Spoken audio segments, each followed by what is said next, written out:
Nama diberi Muhammad Badri Amian bin Muhammad Baihaqi daripada kelas DHH2A. Saksikan pidato Gaya Bebas. Terimalah. Pergi ke pekan membeli buah, singgah sebentar mencari selasih. Kalau kita bebas rasuah, bangsa harmoni, negara bersih. Berdirinya saya pada hari ini untuk membawakan satu suara. Suara tentang kepentingan integriti dan ancaman yang menghakis negara.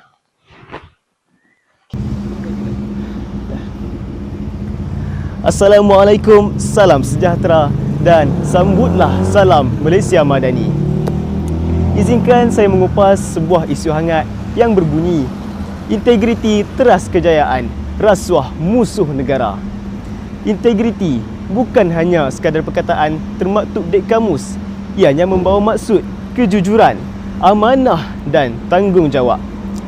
Ia menjadi asas kepada kejayaan individu, seterusnya membawa kepada kejayaan dan kecemerlangan sesebuah negara. Tanpa integriti, kejayaan hanyalah ilusi semata. Namun, pada hari ini, rasuah menjadi musuh dalam selimut, ibarat duri dalam daging. Kadang ianya hadir dalam bentuk kopi ataupun hadiah. Impaknya begitu besar dan memusnahkan. Fajar hari pergi bersiar, terlihat indah si bunga melur. Rasuah kecil jangan dibiar, kelak negara hancur lebur. Bayangkan sebuah negara di mana peluang bukan berasaskan kelayakan, malah berasaskan wang ringgit semata. Bayangkan pula di mana seorang pelajar cemerlang gagal memperoleh tempat.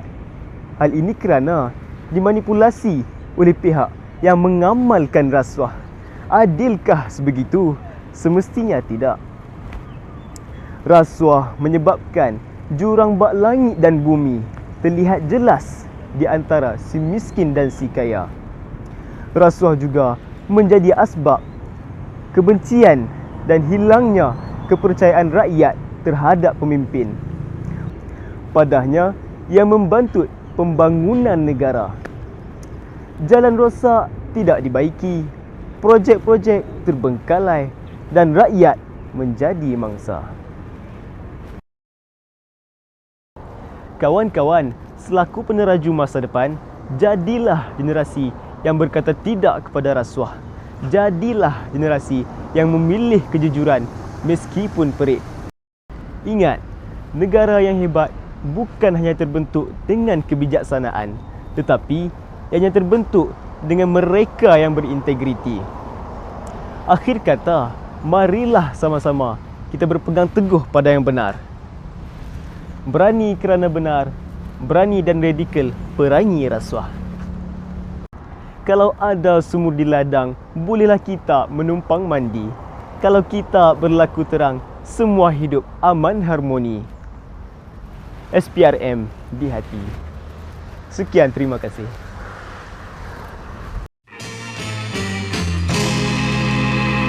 It's the beginning of the end.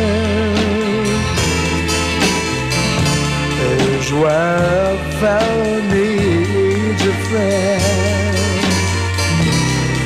All my hopes and all my dreams are going up in smoke, it seems. It's the beginning of the end.